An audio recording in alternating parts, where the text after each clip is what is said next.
Truk muatan tebu pelat H9243 km alami kecelakaan tunggal di turunan Silayur, tepatnya di turunan sebelum Gang Perumahan Permatapuri, Ngalian, Rabu tanggal 28 Juli tahun 2021 sekira pukul 13.30 waktu Indonesia Barat.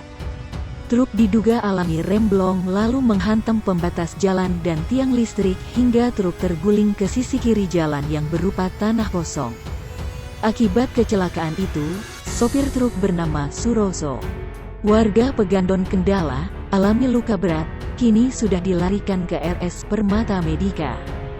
Selain itu, terdapat kerusakan akibat kecelakaan berupa pembatas jalan pagar besi rusak sepanjang hampir 20 meter. Satu tiang listrik roboh dan satu tiang telkom patah.